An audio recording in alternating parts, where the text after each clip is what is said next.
નમસ્કાર, ઉજાસ ટીવીમાં હું પંકજ આપનું સ્વાગત કરું છું। આજના તારીખ 4 ઓગસ્ટ અને મંગળવારના અમેરિકાના મુખ્ય સમાચારની વાત કરીએ તો અમેરિકામાં 10 વર્ષનો ભારતીય દીકરો દરિયામાં ડૂબવા લાગ્યો હતો।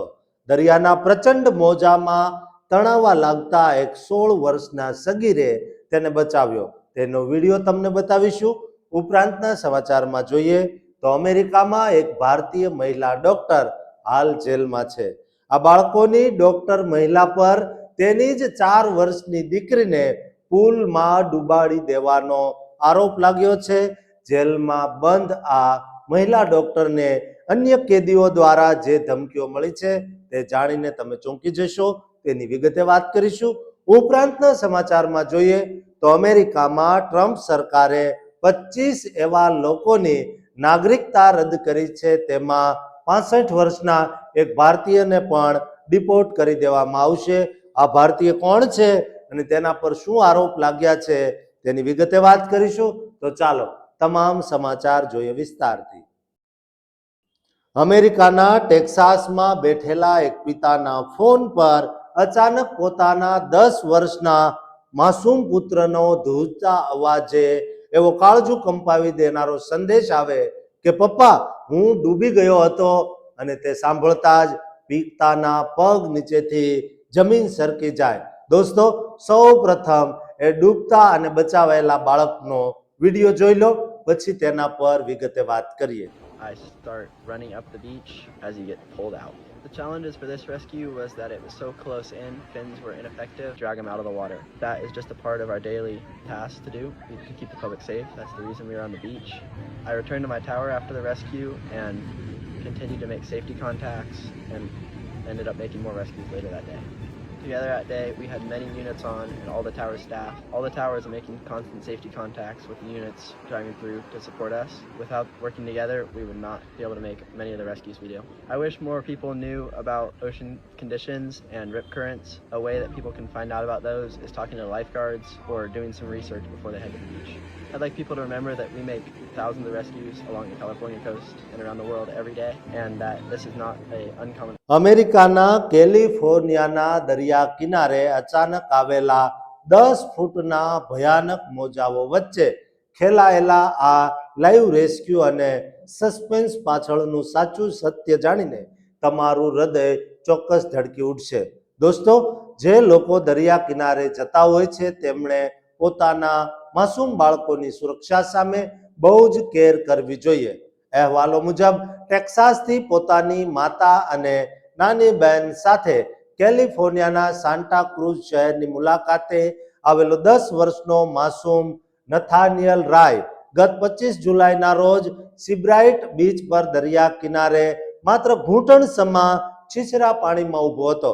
તે જ સમયે અચાનક દરિયામાં સર્જાયેલા ઉછાળા અને મોજાઓના કારણે તે પોતાના પગ પરનું સંતુલન ગુમાવી બેઠો છે અને પ્રચંડ પ્રવાહ તેને ખેંચીને ઊંડા પેસિફિક મહાસાગરની અંદર તાણી ગયો હતો।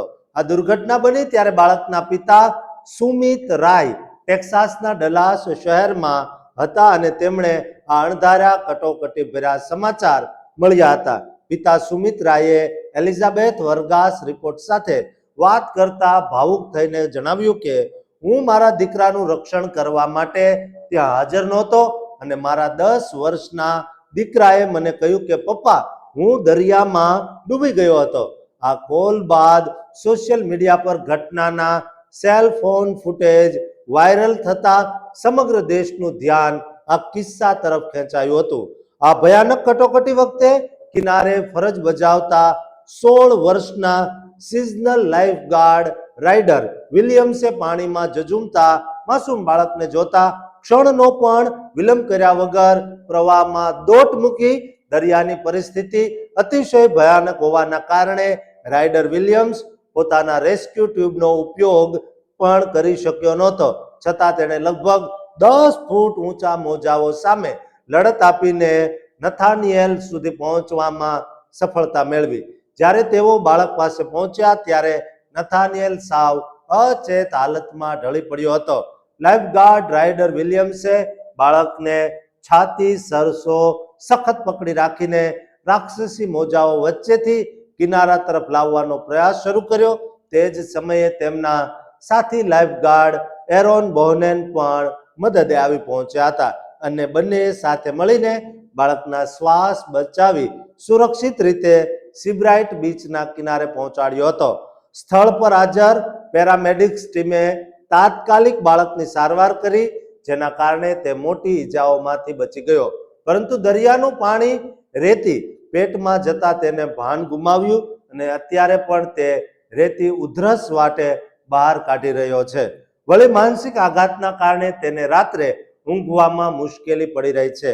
પિતા સુમિત રાયે 16 વર્ષના લાઈફગાર્ડ રાઇડર વિલિયમ્સનો આભાર માનતા કહ્યું કે તેમણે મારા દીકરાનો જીવ બચાવ્યો છે અને દરિયામાં પોતાનો જીવ દાવ પર લગાવીને જે સાહસ બતાવ્યું તેનો બદલો હું ક્યારેય ચૂકવી શકું તેમ નથી અને પરિવાર આજીવન ઋણી રહેશે.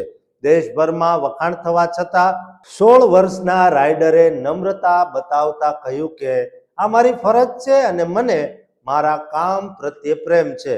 આ ઘટના પછી પણ તેઓ તુરંત પોતાની ફરજ પર પાછા ફર્યા હતા. દરિયાઈ સુરક્ષા અધિકારીઓએ ચેતવણી આપી છે કે છીછરું પાણી પણ અચાનક જીવલેણ બની શકે છે, માટે બાળકોને ક્યારેય એકલા ન મૂકવા જોઈએ.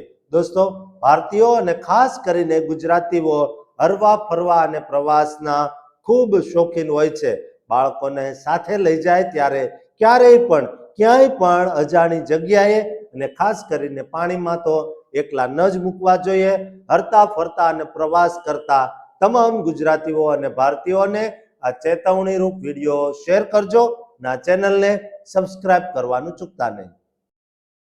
પોતાના માસૂમ 4 વર્ષના સંતાનની સારવાર કરી જીવ બચાવવા બંધાયેલી એક બાળ રોગ નિષ્ણાત તબીબ માતા પોતાની દીકરીને પુલમાં ડુબાડીને મારી નાખે એવો હત્યાનો આરોપ લાગે અને અચાનક જેલના સળિયા પાછળથી તે જ માતા અન્ય કેદીઓની ખૂની ધમકીઓ સામે પોતાના રક્ષણ માટે અદાલતના દરવાજા ખખડાવતી જોવા મળે ત્યારે તે કાનૂની સસ્પેન્સ કેટલું ભયાનક હશે. દોસ્તો, અમેરિકામાંથી સામે આવેલા આ ચોંકાવનારા અને ચર્ચિત કેસના અહેવાલો મુજબ ઓકલાહોમાની 36 વર્ષની જાણીતી પીડિયાટ્રિશિયન ડોક્ટર નેહા ગુપ્તા વિરુદ્ધ પોતાની જ 4 વર્ષની માસૂમ દીકરી આર્યા તલાથીની હત્યા કરવાનો બહુ જ ગંભીર ફર્સ્ટ ડિગ્રી મર્ડરનો કાનૂની કેસ અદાલતમાં ચાલી રહ્યો છે.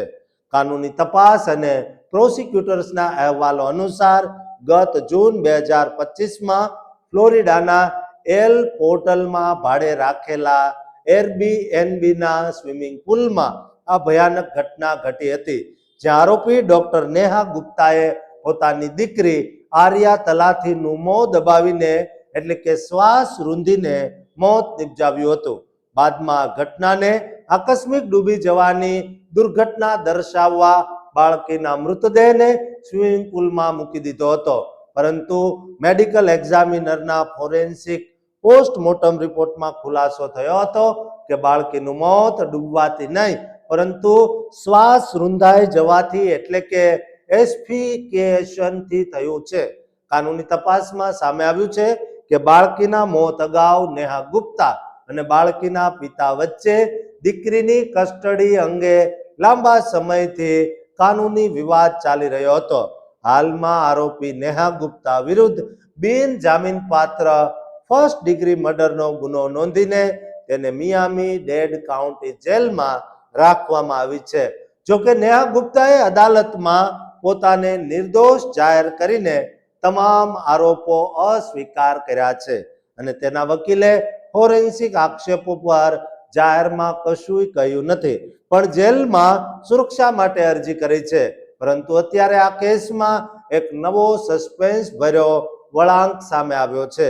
મિયામી ડેડ કાઉન્ટી જેલમાં ટ્રાયલની રાહ જોઈ રહેલી નેહા ગુપ્તા તેના વકીલ દ્વારા અદાલતમાં એક ઇમરજન્સી અરજી દાખલ કરી રહી છે, જેમાં તેણે ગંભીર આક્ષેપ કર્યો છે કે જેલમાં તેની સાથે રહેતી અન્ય મહિલા કેદી દ્વારા તેના પર વારંવાર હુમલા કરવામાં આવી રહ્યા છે અને તેને જાનથી મારી નાખવાની ધમકીઓ અપાઈ રહી છે.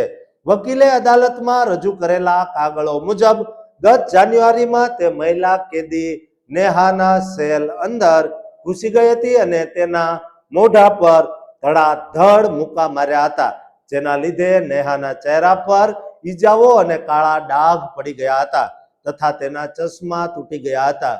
આ હુમલા બાદ તે હુમલાખોર કેદી સામે ક્રિમિનલ કેસ નોંધાયા હતા. તેને થોડા સમય માટે અન્ય જેલ બ્લોકમાં ખસેડાઈ હતી, પરંતુ બાદમાં જેલ તંત્ર દ્વારા ફરીથી તે કેદીને નેહા ગુપ્તાના સેલ બ્લોકમાં પાછી મોકલી દેવાઈ હતી.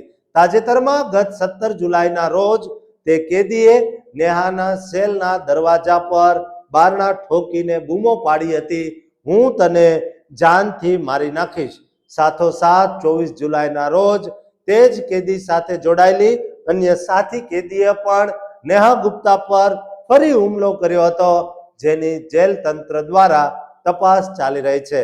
આથી નેહા ગુપ્તાના વકીલે અદાલત પાસે માંગ કરી છે કે જેલ તંત્ર સુરક્ષા કરવામાં નિષ્ફળ ગયું હોવાથી તે કેદીઓને તાત્કાલિક નેહાથી અલગ કસ્ટડીમાં રાખવાનો આદેશ આપવામાં આવે. જો કે આ અરજી પર જજ તરફથી નિર્ણય આવવાનો બાકી છે. એક બાળ રોગ તબીબ દ્વારા પોતાની જ દીકરીના મોતનું નાટક રચવાના આરોપો અને જેલ અંદરથી સામે આવેલા આ વિવાદથી આખા અમેરિકાનું ધ્યાન અત્યારે નેહા ગુપ્તા તરફ ખેંચાયું છે. દોસ્તો, નેહા ગુપ્તા અંગે તમારું શું કહેવું છે તે કોમેન્ટ બોક્સમાં જરૂર લખજો અને આ વિડીયો તમામ ભારતીયો ગુજરાતીઓને શેર કરી ચેનલને સબસ્ક્રાઇબ કરવાનું ચૂકતા નહીં. અમેરિકાના નાગરિક તરીકે સન્માનપૂર્વક જીવ્યા પછી અચાનક તમારી નાગરિકતા રદ થઈ જાય અને તમને એક અપરાધી ગણીને દેશ નિકાલ કરવાની કાર્યવાહી શરૂ થાય તો એ પરિવાર પર શું વીતે? આ માત્ર એક કાલ્પનિક ડર નથી દોસ્તો, પણ એક ભયાનક વાસ્તવિકતા બનીને સામે આવ્યો છે, જેણે આખા વિશ્વમાં રહેતા વિદેશી નાગરિકો અને ખાસ કરીને ભારતીયોના હૃદયમાં ભારે ફાળ એટલે કે ડરનો માહોલ પેદા કર્યો છે. યુએસ જસ્ટિસ ડિપાર્ટમેન્ટ એટલે કે DOJ દ્વારા ઇતિહાસની સૌથી મોટી અને અભૂતપૂર્વ કાર્યવાહી કરવામાં આવી છે, જેમાં ભારતીય મૂળના એક વ્યક્તિ સહિત કુલ 25 કુદરતી અમેરિકી નાગરિકો સામે નાગરિકતા રદ કરવાની સિવિલ કમ્પ્લેન્ટ ફાઇલ કરવામાં આવી છે. આ સમગ્ર કાર્યવાહી જુલાઈ 20 થી ઓગસ્ટ 3, 2026 વચ્ચે હાથ ધરવામાં આવી છે, જેને અમેરિકી ઇતિહાસમાં અત્યાર સુધીનો સૌથી મોટો સંકલિત ડીનેચરલાઇઝેશન સર્જ માનવામાં આવી રહ્યો છે. આ આઘાતજનક કાનૂની કાર્યવાહીમાં 65 વર્ષીય ભારતીય મૂળના નરિન્દર સિંહનું નામ સામે આવતા ભારે ખળભળાટ મચી ગયો છે. ડિસ્ટ્રિક્ટ ઓફ ડેલાવેરમાં ફાઇલ થયેલા કેસ અનુસાર નરિન્દર સિંહે 1996 થી બે અલગ અલગ ઓળખનો ઉપયોગ કરીને અમેરિકામાં પ્રવેશ મેળવ્યો હતો અને ત્યારબાદ 1 મે 2008ના રોજ તેઓ અમેરિકાના નાગરિક બન્યા હતા. પરંતુ હવે તેમના પર બહુવિધ ખોટા નિવેદનો આપવા અને ગેરકાયદેસર વર્તન કરવાના 7 ગંભીર કાઉન્ટ્સ હેઠળ આરોપો મૂકવામાં આવ્યા છે. આ સમગ્ર ઝુંબેશમાં 17 જેટલા અલગ અલગ દેશોના નાગરિકો શંકાના ઘેરામાં આવ્યા છે, જેમાં ભારત ઉપરાંત Pakistan, Mexico, Columbia, Nigeria, Jamaica, Taiwan, Jordan, Cuba, Sweden, Moldova અને લાઇબેરિયા અને ઘાનાનો સમાવેશ થાય છે. પાકિસ્તાની મૂળના 2 વ્યક્તિઓ જીરા મુરાદ ભટ્ટી અને મોહમ્મદ વાસિફ સામે પણ ખોટી ઓળખ વાપરવાના ગંભીર આરોપો છે. ડિપાર્ટમેન્ટ ઓફ જસ્ટિસ એટલે કે DOJ દ્વારા 20 જાન્યુઆરી 2025 થી અત્યાર સુધીમાં કુલ 123 જેટલા ડીનેચરલાઇઝેશન કેસ નીતિગત રીતે ફાઇલ કરવામાં આવ્યા છે, જે ટ્રમ્પ એડમિનિસ્ટ્રેશન હેઠળ કાયદાના કડક અમલનો સ્પષ્ટ સંકેત આપે છે. આ તમામ કાર્યવાહી ઇમિગ્રેશન એન્ડ નેશનાલિટી એક્ટ હેઠળ કરવામાં આવી રહી છે, જે મુજબ જો કોઈ વ્યક્તિએ ગેરકાયદેસર રીતે મહત્વના તથ્યો છુપાવીને કે ખોટા નિવેદનો આપીને નાગરિકતા મેળવી હોય અથવા તેમનું નૈતિક ચારિત્ર યોગ્ય ન હોય તો કોર્ટ તેમની નાગરિકતા રદ કરી શકે છે. અમેરિકાના એક્ટિંગ એટોર્ની જનરલ ટોડ બ્લેન્ચે સ્પષ્ટ શબ્દોમાં ચેતવણી આપી છે કે યુએસ નાગરિકતા એ રાષ્ટ્રનું સર્વોચ્ચ વિશેષાધિકાર છે અને તે માત્ર પ્રામાણિકતાથી જ મેળવી શકાય છે. આ તો માત્ર શરૂઆત છે. સિવિલ ડિવિઝનના assistant attorney general Brett A Shumate પણ ઉમેર્યું કે રેકોર્ડ સ્પીડથી આ કેસો પર આગળ કામ કરવામાં આવી રહ્યું છે. જો કોર્ટમાં આ આરોપો પુરવાર થશે તો આ તમામ લોકોની અમેરિકી નાગરિકતા છીનવાઈ જશે અને તેમને કાયમી રહેવાસી સ્ટેટસ પર લાવીને દેશ નિકાલની ગંભીર પ્રક્રિયાનો સામનો કરવો પડશે, જેનાથી હજારો વિદેશી પરિવારોના ભવિષ્ય સામે અમેરિકામાં આજે એક મોટો પ્રશ્ન ઊભો થયો છે. દોસ્તો, અમેરિકામાં જે કાર્યવાહી થઈ રહી છે અને ભારતીયો સામે જે કાર્યવાહી થઈ તે અંગે તમારું શું માનવું છે તે કોમેન્ટ બોક્સમાં જરૂર લખો. દોસ્તો, આ વિડીયો તમામ ભારતીયો ગુજરાતીઓને શેર કરજો અને આ ચેનલને સબસ્ક્રાઇબ કરવાનું ચૂકતા નહીં.